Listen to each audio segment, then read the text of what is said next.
तो कभी लाइफ में अगर समझ में ना आए कि किसके लिए मेहनत करना है तो याद रखना पीछे दो चेहरे खड़े हैं, सब आपकी मजबूरी और माँ के हाथों की झूरियां। अगर वो भी तुम्हें पढ़ने पे मजबूर ना करे तो क्या खाक मोटिवेशन है, क्या लाइफ है। अब पागल हो जाओ, अब वो जुनून, वो सनक, वो पागलपन ले आओ। ये सारे रिजल्ट आए कि जो आज हमारी नाकामयाबी की दुआएं मांग रहे ना, कल हमारी सफलता की कहानियां सारी दुनिया में बताएं। पूरे साल तुम कितनी पढ़ाई करे हो नहीं फर्क पड़ता है, आखिरी के टाइम पे जिसने रगड़ लिया, आखिरी के टाइम पे जिसने अच्छे से रिवीजन कर ली, वो बंदा नंबर ले जाएगा। तो अगर आपको आखिरी के टाइम पे रगड़ने की मेहनत की आदत है, अगर आप कर सकते हो, आप एक यहाँ पे प्रॉमिस कर सकते हो कि हाँ मैं भैया कर दूंगा, तो आप लेके आ जाओगे अच्छे नंबर। जो भी सपना लेके बैठे हो आप, 95% कुछ नहीं है, 2 महीने 1 महीने में लाके जा सकते हो। पढ़ाई को वैसे कीजिए जैसे नोट गिनते हैं। पैसा कोई गिन रहा है, मजाल कोई उसका कंसंट्रेशन खराब कर दे, डांट देगा 2 3 4 5 6 7 8 9 ये। कभी कभी लगता है ना कि अब बस नहीं हो पाएगा, हो गया। हम थक जाते हैं, टूट जाते हैं, लेकिन मेरी एक बात हमेशा याद रखना, जिस दिन रुक गए, जिस दिन सब कुछ रोक दिया, उस दिन तुम्हारा सपना 100% रुक जाएगा। ये बात याद है। मेहनत हमेशा शोर नहीं मचाती, वो बस चुपचाप वक्त आने पर कमाल दिखाती। तो चाहे कितनी भी मुश्किल क्यों ना हो, चलते रहो, क्योंकि आज जो दर्द है वही कल तुम्हारी पहचान बनेगा, वही कल तुम्हारी पहचान बनेगी। दुनिया का कुछ भी चीज हो, आप उसे एक झटके में त्यागने की क्षमता रखिए। आपके करियर के बीच में अगर कोई भी चीज आए, त्याग दीजिए। अरे दुनिया वालों, बहुत जल्द वो दौर आएगा। अरे दुनिया वालों, बहुत जल्द वो दौर आएगा। कान बंद करने की तैयारी कर लो, हर तरफ से हमारी ही सफलता का शोर आएगा। एक कहावत कहा जाता है, पानी कितना भी गंदा क्यों ना हो, आग तो जरूर बुझा देता है। समझा गया कि नहीं? तो कोई इंसान कितना भी बुरा क्यों ना हो, कभी ना कभी काम आ जाता है। वो तो सपने बड़े हैं इसलिए घर से दूर हूं, नहीं तो मन तो आज भी घर जाने का करता है। बड़ी गहरी लाइन है। अगर आप अपने आप को टाइम रहते नहीं कंट्रोल कर पाए, फिर टाइम आपको कंट्रोल करेगा। बहुत कम लोग होते हैं जिनके पास समय और समझदारी दोनों टाइम पे आ जाती है, वरना अमूमन इन दोनों में उल्टा रिलेशन होता है। आप देखिएगा, अभी आपके पास बहुत टाइम है, समझदारी उतनी नहीं होगी। एक टाइम आएगा, समझदारी बहुत आ जाएगी, टाइम ही नहीं बचा रहेगा। प्रॉब्लम आती रहेगी, इसमें कोई दो राय नहीं, प्रॉब्लम कभी कम नहीं होगा। इतना ध्यान रखिएगा, इससे ज्यादा प्रॉब्लम आगे आएगा। और जब तक जिंदा हैं तब तक निंदा होगी। इंसान अच्छा था ये सुनने के लिए मरना पड़ेगा। कुछ लोग होते हैं ना, आपने देखा कुछ लोग होते हैं जिन लोगों की ना, जब आप अच्छा कर रहे होते हो तो थोड़ी सी जलती है। कुछ लोग हमेशा ऐसे होते हैं जो दूसरों की सक्सेस से या फिर दूसरे को आगे बढ़ते हुए देखते हैं ना, थोड़ा सा उनको लगता है कि यार ये क्यों आगे बढ़ रहा है, इसको नीचे गिराएगा।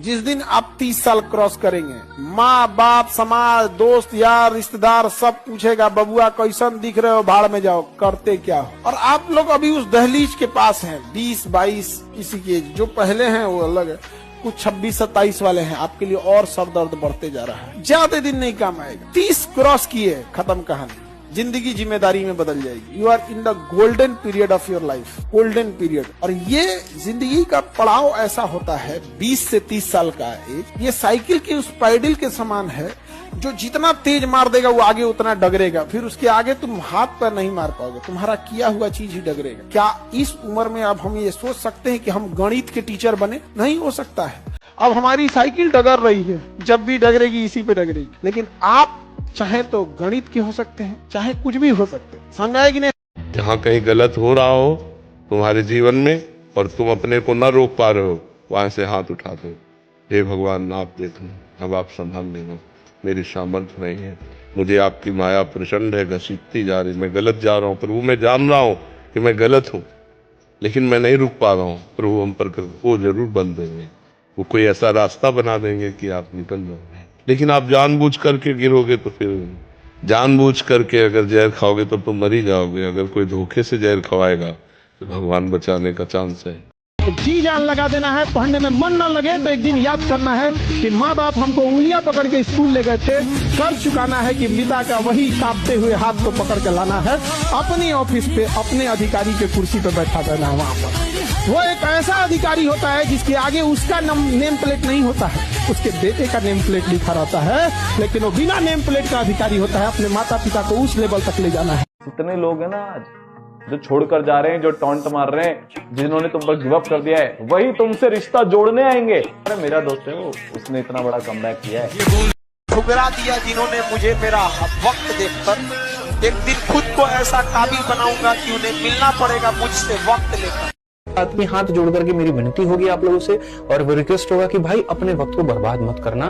तुम्हारा ये जो 3 महीना है, इसका एक एक मिनट, एक एक सेकंड तुम्हारे लिए बहुत यूजफुल है। अपने तैयारी के दौरान हम सच बता रहे हैं, हम छठ में नहीं गए थे घर पे, हम दिवाली में नहीं गए थे घर पे, और अपनी तैयारी करते रहे, क्योंकि हमें पता था कि आज अगर हम अपने आप को नहीं बना पाए तो साला कोई नहीं पूछने वाला हमको, कोई नहीं पूछने वाला है। जो अच्छे अच्छे लोग भी जान रहे हैं, मामा, रिश्ता जो है, चाचा लोग, सब लोग यहाँ पर ठीक है, वो मानेंगे, वो यहाँ पर ठीक है, इज्जत देंगे, लेकिन जब बात अपने स्वाभिमान की आती है ना वहां पर, तो वो भी खत्म हो जाए। बहुत जरूरी है, तुम्हें पूरी दुनिया देख रही है, तुम्हारा रिजल्ट जो है वो सारा का सारा कुछ बताएगा, और सिर्फ ये 3 महीने में तुम सब बदलाव कर सकते हो। भाड़ में जाए ऐसे लोग जो रिस्पेक्ट नहीं कर सकते हैं। समझ में आ गया कि नहीं?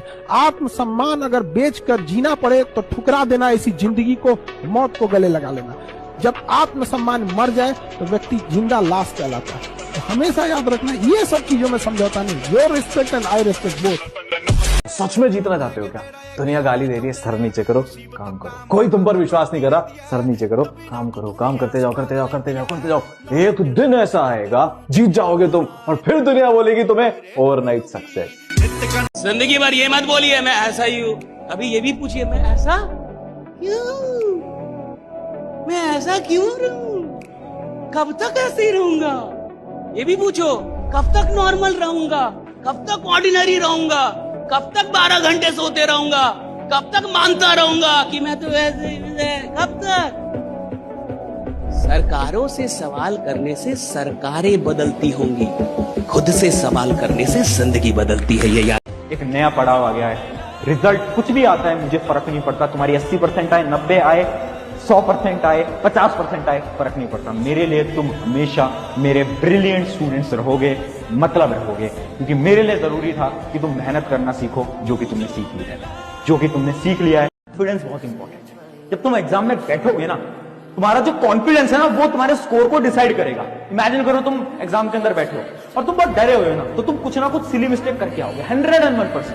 बट अगर तुम कॉन्फिडेंट हो, तुम खुद से बोल के गए हो कि this exam will be best exam of my life, तो तुम्हारे मार्क्स ऑटोमेटिकली इंक्रीज हो जाएंगे। डरता कौन है कि आगे क्या होगा? जो कमजोर है। कमजोर आदमी हमेशा डरता आगे क्या होगा, ये हो गया तो वो हो गया। ये कमजोरों की निशानी है साहब। शक्तिशाली आदमी जिसने खुद को बनाया है, जिसने खुद के ऊपर मेहनत की है, उसको फर्क ही नहीं पड़ता कि आगे क्या होगा। वो तो कहते हैं कि जो होगा देख लेंगे भैया, आने दो। राइट, मैं भी इधर खड़ा, आने दो। राइट, आने दो। राइट, मैं भी इधर खड़ा हूं, कोई कमजोर खिलाड़ी थोड़े हो। कोई बंदा कितनी ही मेहनत कर रहा है, उससे नहीं फर्क पड़ेगा। अगर आपने आखिरी में रिवीजन अच्छे से कर लिया, आपने चीजों को जकड़ लिया, पूरे सिलेबस को अच्छे से पकड़ लिया, आपके दिमाग में बैठ गया, तो आप गेम पलट सकते हो। और मैंने ऐसा होते हुए देखा है।